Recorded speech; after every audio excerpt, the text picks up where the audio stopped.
You know, when the concept of an autocannon mounted to a vehicle was first thought of by Soviet designers, I probably wasn't even born yet, so I really didn't think I'd end up making a video like this, especially after finding out they're in War Thunder and some of them are premium vehicles.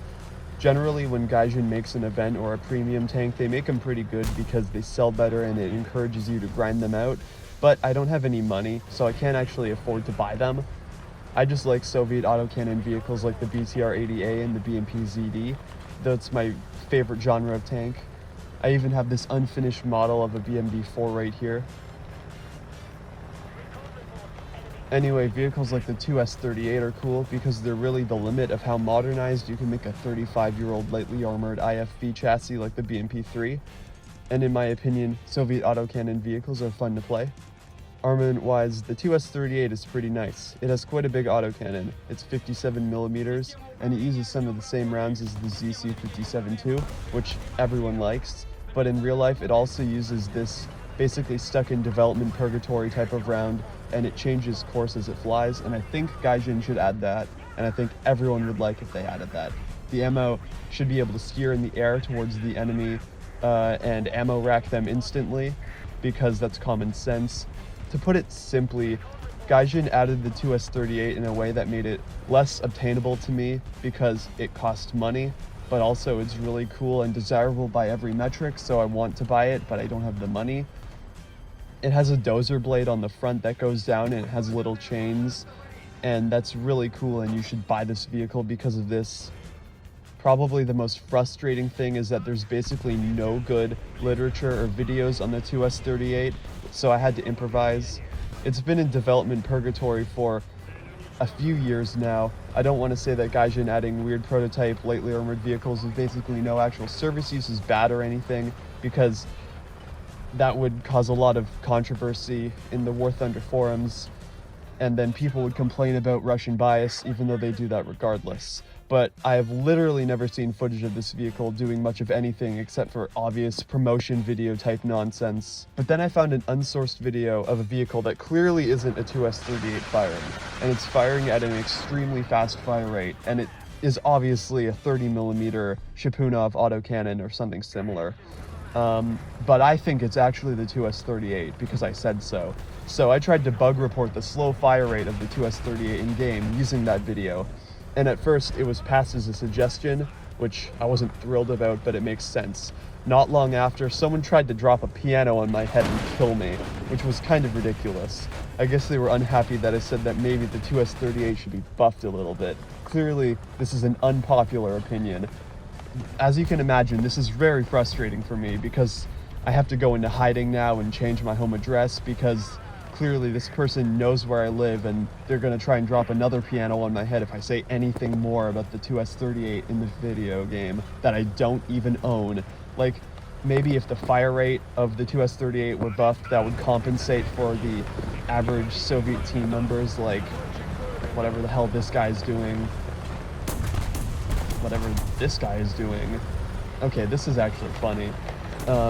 Now, I have several things to say about these types of vehicles, both from a balance and historical perspective, but let's start with the balance. Now, like I said before, I like these type of vehicles. They're a lot of fun, and some people already think that they're unbalanced, which that would make sense if you put the vehicle in the hands of an actually good player. I'm not, obviously. With how reaction times are at top tier, if you shoot somebody with an autocannon and it doesn't do anything, they'll just kill you with their own autocannon, and they'll kill you a lot faster because you have already failed at killing them, killing you, and that's not very fun for me, so it makes me sometimes quite frustrated. So you're often encouraged to try and disable the enemy so that you can slowly pick them apart, but the problem with that is that to do damage with most Soviet autocannons, you have to be pretty close to the enemy vehicle, and they have to have some tunnel vision, meaning you're tunnel visioned on them being tunnel visioned, and it's a complete dice roll whether you kill them or they kill you, or you kill them killing you. Now, I'll say that the Soviet autocannon vehicles are usually kind of bad armor-wise, because they're historically mounted to extremely lightweight vehicle chassis. Like, for example, the aluminum armor on the BMD chassis vehicles can be penned from the sides with 7.62 coaxial machine guns that every vehicle has. They're kind of scarily bad, but they're totally glass cannon type vehicles, and I'm not complaining because this is actually historically accurate. And the pain of using these vehicles, especially like 3 BRs higher, makes the satisfaction of getting a kill that much more powerful. Usually with these type of vehicles, there's nothing you can do if the enemy has literally any type of autocannon with AP round or a big tank with a big machine gun like a 50 cal, besides pray the enemy is dumb and lets you live, I guess. Like this guy right here. If you want to compare them to something like the LAV-AD per se, I'm pretty sure the LAV-AD is around as mobile, or even slightly better, at least top speed-wise, than the other vehicles. Its armor is also pretty funny, as we see in this video, and also the armament of the LAV-AD is pretty good too. Not only does it fire 15 times faster, but it also gets access to rockets and stuff, and it's also at a lower BR. This looks like a really fun vehicle.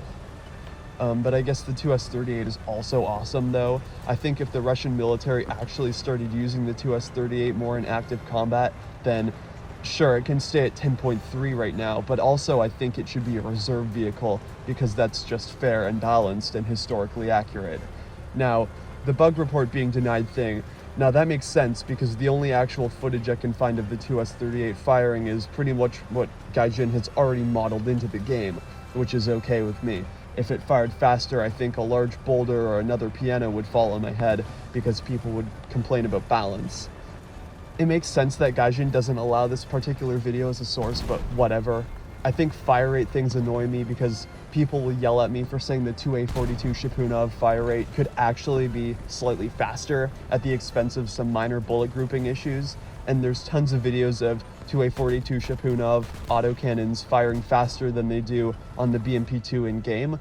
But if I were to bug report the fire rate of the 2A42, I think Gaijin's tech mods would tell me I wasn't allowed to do that because it would cause another piano to get dropped not only on my head but on theirs too. But then I wake up this morning and I see that they just buffed the HSTVL and that other tank that is very similar to the HSTVL, and I don't know the name of it and I don't really care that much. Okay, that's fine, I guess. Generally, it just feels like their implementation of the 2S38 is really good and they tried their hardest to make the 2S38 in game. Anyway, the model of the 2S38 is very good. Look at the details on the X-ray parts. They're very, very nice, and you can see all the fancy modeling of the sensor suite. Very sweet. I just remembered something else, so we're going to go back to balance for a second. So Gaijin generally doesn't try to mess with the stats of rounds, even though they don't follow real life 1-to-1, because they use the calculator, but the APFSDS round for the 2S38 is pretty accurate, honestly.